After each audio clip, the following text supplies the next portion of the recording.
Thank you for coming. My name is Nick Science. I'm a professor in the Department of History, and I have today the pleasure to introduce one of my former students from 19th century Europe, which I taught in the fall, Mark, who's going to present on a sort of an extended version of the project he did for his final paper for that class. So please join me in welcoming Mark. So, hello everyone, and thank you for coming. My name is Mark Mabry, as Dr. Sines said, and today we're going to be looking at the economic aspects of German unification in the 19th century. Now, the region that today we all think of as Germany was actually, during this period, an intricate puzzle of sovereign entities. Indeed, in 1797, the famous German writers Goethe and Schiller would write, "Germany, but where is it? I don't know how to find such a country." And the statement was really perfectly apt for this time period. For as you can see, in 1800, the German region was actually comprised of 314 sovereign territories and 1,475 free lordships, which for our purposes you can think of as small territories.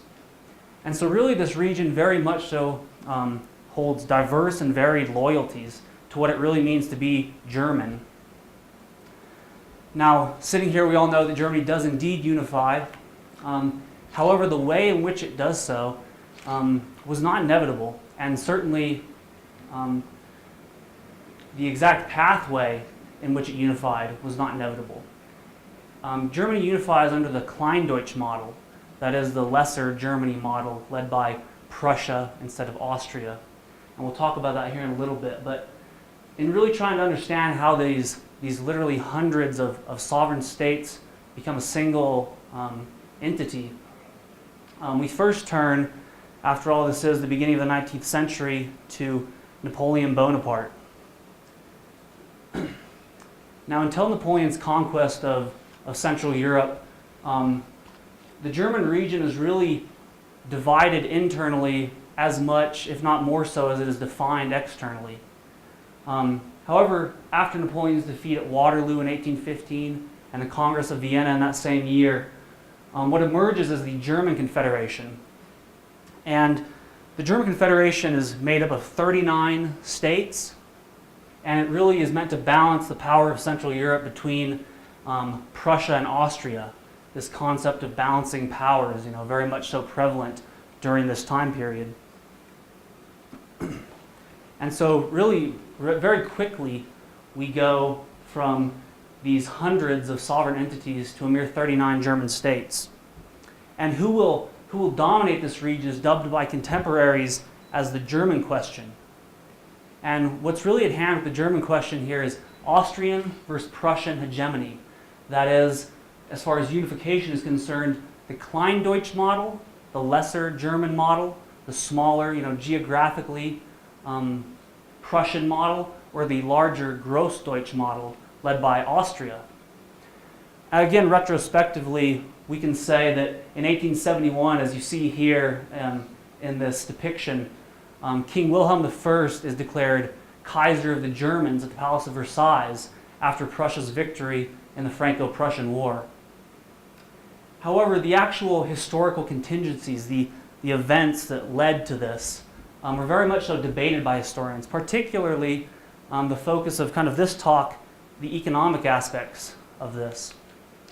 Now, any discussion of the economic unification of Germany must begin with a discussion of the Prussian-led Zollverein, the trade union, the customs system. And the Zollverein really has its roots in 1818 when Prussia began to unify its own internal trade system. You can think of tariffs being lowered, weights and measurements being standardized.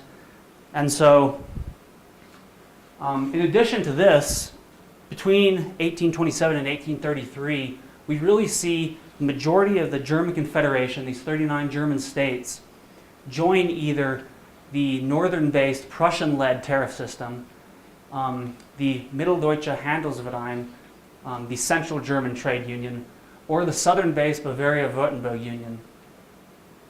And out of these three, the Zollverein, the Prussian-led system in the north, really emerges as dominant. Just to give you a brief view of how the Zollverein progressed, and we'll go into a little bit of why it progressed in this way in the next couple slides, but in 1831, the state of Hesse-Kassel, located here in the center of the map, moved from the Mitteldeutsche Handelsverein to the Prussian tariff system. And this really swung the advantage towards Prussia's side. Shortly after this, in 1833, the Bavaria-Württemberg Union in the south and the Prussian system, or the Prussian-Hesse system as it was then called, decided to merge at the beginning of the new year. And therefore in 1834, the Zollverein is officially created. And over the next 2 decades leading up to 1854, we really see the remaining German states with a few outlying acquisitions later from certain wars, the Franco-Prussian War in the south and the Holstein-Schleswig War in the north. Other than these, the majority of this German region will join the Zollverein by 1854. And importantly, you will notice that throughout this period there is no Austrian involvement. And so while this is all well and good, what we really want to look at is, did any of this matter in the larger scheme of German unification? Now, the recent historiography, the recent writing and reading of history, has largely asked that this Prusso-centric eschatological understanding of unification be put in abeyance. That is to say that the Prussian answer to the German question was neither inevitable or natural. Yet certain historical contingencies, certain historical events do help to explain that why, when Germany did unify, it did so under Prussian hegemony. To quote David Blackburn is a very well-known historian of this period and region. Blackburn writes that at a time when material resources increasingly defined great power status, Berlin clearly had the edge on Vienna. In terms of resources and circumstances, Prussia was always likely to come out on top. Austria not only had chronic financial problems and non-German distractions, it also lagged well behind Prussia in economic development and institutional modernization. Now, probably a more simple and artistically phrased way of putting this was done by the famous British economist John Maynard Keynes when he stated that Prussian success was not based off of blood and coal, as Otto von Bismarck would claim in his famous speech, but off of coal and iron, therefore denoting Prussia's economic superiority during this time period. And really, the Prussian position was indeed very dominant during this time period. What we see here is, as you can see, between 1750 and 1850, the population within the boundaries of the 1871 empire more than doubles, therefore providing the necessary human capital required of an industrializing nation. Also, very importantly, is the Prussian railway system far outstripped that produced by many other countries, but most importantly, that of Austria. And the railway system you can think of as important not only as a means to cheaply transport goods from one part of the region to another, but also that it unifies the Zollverein member states, and that previously these economic islands had allowed supply and demand and price to develop separately. And what the railway does is it unifies these economic islands and allows economic centers to spread outward, and competition is thereby ensured. But in addition to the simple physical aspects of the railway and what it did, you can also think of the metaphysical aspects of this. For many Germans, along with the telegraph, the railway alters their perception of time and space. And so, really from this point onward, politics, economics, culture, and warfare are able to develop on a massive unified scale that was never quite seen like this in the region before. And it creates really an element of solidarity that had not been seen before. And so I would argue that it not only unifies this region physically, but also emotionally and metaphysically as well.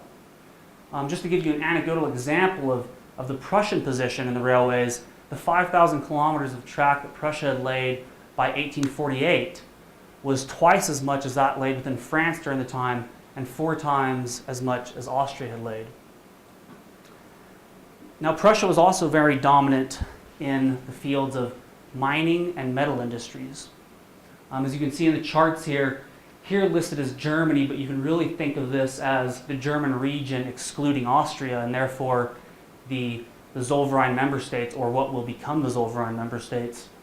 In coal, a very important aspect in industrialization, the German region and the Austrian region begin relatively close together, and they quickly diverge. And you can see that as the Zollverein unifies, the German region seems to really speed ahead of Austria. The same is seen in pig iron, which today we see as a relatively weak metal, but at this time was widely used in construction. In addition to mining and metal industries, probably one of the simplest measures of a country's economic prosperity is its exports and imports. And in this realm, Prussia was also rather dominant. Particularly in the 1850s, which, if you'll remember, 1854 is the year in which the last of the German states kind of joined the Zollverein. And this economic upswing in the Zollverein region in the 1850s actually produces exports that go from 359 million to 459 million thaler, the current currency of the time. You can actually hear our current word dollar within there, thaler and dollar. But during the same time period that Prussia and the Zollverein are experiencing this massive economic growth, the Austrian region actually stagnates and actually declines somewhat towards the end of the decade. And so really what this all creates is a very lopsided situation. And what results from that is the governments of the Mittelstaaten, the small to medium-sized German states, surrendering to Prussian terms in the middle portion of the 19th century and joining the Zollverein. Austria had quite simply failed to provide not only the necessary framework to politically unify Germany, but also as countries simply looked to gain revenue from tariffs and from trade. And I think this economic contingency, the events behind this really do lead to Prussia's role as a hegemon of a unified Germany in 1871. One way to think about this is in the wake of a failed revolution in 1848, economic factors are able to take the place of political unification. 1848 had failed in numerous German states to provide a unified German country, and nevertheless, this region is unified through these economic means. Now, historians do debate over a number of issues that are prevalent to this discussion. Firstly, over the Zollverein's original agenda, its original intentions. Much of the original historiography, the writing and understanding of history, reflected this view that the Zollverein was a power grab by Prussia and was, really meant to unify Germany under Prussian hegemony. The German historian Heinrich von Treitschke was actually the first to espouse this view in the 19th century. However, this nationalistic interpretation was largely replaced by one in the 20th century, in the middle of the 20th century, that placed the Zollverein's agenda almost wholly in the economic realm.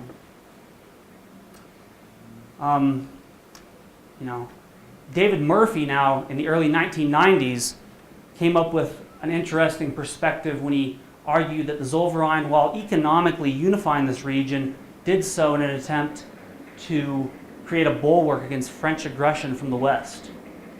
And indeed, when you think about the history of the Zollverein, with the state of Hesse-Kassel joining the Prussian tariff system in 1831, and with the Pruss-Hesse Union and the Bavaria-Württemberg Union joining in 1833 to create the Zollverein in 1834, all of this coming on the heels of France's revolution in 1830, and that revolution very much so, particularly in Berlin, sparked fears about possibly another French invasion.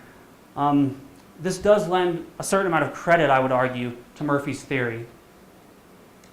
Now it's important, I think, to note that the Zollverein's original agenda and its ultimate effects are not necessarily the same. I think much of the modern writing on this subject backs the finding that the Zollverein and Prussia's economic dominance was very important in unifying the region. James Sheehan, another very prominent historian on the time period and subject, is a strong dissenter of this, almost a lone dissenter. Sheehan argues on another number of economic points, but I think his strongest argument is probably found in that during the Austro-Prussian War of 1866, the majority of the important German states, including the entire Mittelstaaten, these small to medium-sized German states, did side with Austria in this conflict. And Sheehan kind of points to this and says, well, how important could the economic factors have been? You know, how important could Prussia's dominance in this realm have been if all of these states sided with Austria? And I think there's something to that, certainly. However, one could also argue that these states sided with Austria because at this time period we really see, you can think of this Bismarckian, Prussian nation as being a political and an economic bully.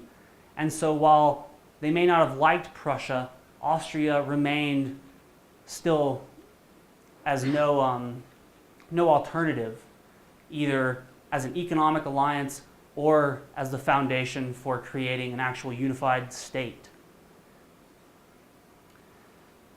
Now, the modern historiography of German unification has tended to relegate the economic aspects of this process. And I think this follows the trend away from understanding the Kleindeutsch model. Remember this lesser Germany model led by Prussia. This trend away from understanding that as inevitable and natural. It certainly wasn't. However, I think that to overtly relegate the economic aspects of this process does leave great gaps in the historical process that created the Second Reich in 1871 and also eventually the German nation of the 20th century. So that's it. I think we have a couple minutes for questions if you guys have any.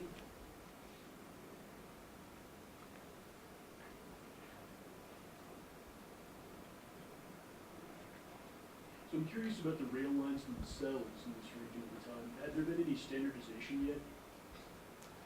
As far as the width of the track, or what do you mean? Well, I'm just curious if maybe the expansion of railroads was because of a stronger state presence in the standardization of railroad gauges and loads and that sort of thing. Is there any evidence for that? Not that I came across. I certainly think that the government was active in pursuing the growth of the railroads. But however, as far as, creating standardized, weight-bearing loads and whatnot, not in that realm. But the Prussian government was active in how would you say it, in advocating for the development of the railroads. So Europe right now is integrating along economic lines under the auspices of the European Union. This would seem to sort of give a sort of pre-story to that narrative. Looking at what you've uncovered for Germany, what would you say are the necessary conditions for the European Union to effectively move towards a sort of unified political system using economics as the foundation? Right. So, the EU currently holds the majority of continental Europe, Scandinavia, just a few exceptions really. And with the euro, they also have a standardized currency now. And I think really we do see Europe currently act as more and more as the EU has, I believe it was originally the EEC or the ECC, kind of the forerunner to the European Union. And we really do see Europe act as more of a unified political body. Indeed, the concept of a United States of Europe has been brought up by everyone from politicians to science fiction writers. But unlike Germany, to create a pan-European state really creates the problem of language and culture, I think, differing throughout this region. While there certainly is benefits and incentives for the region to politically act as one because of their economic integration, I don't think that you will see anytime in the near future of an actual single, you could think of the United States of Europe, not only because of the cultural and language barriers, but also because it would mean that these nations would have to give up some of their sovereignty. You can think of the United States, the state of Colorado is not equal in sovereignty to the nation of France. And so that's certainly an interesting idea, yes, but certain differences between the two. Any other questions?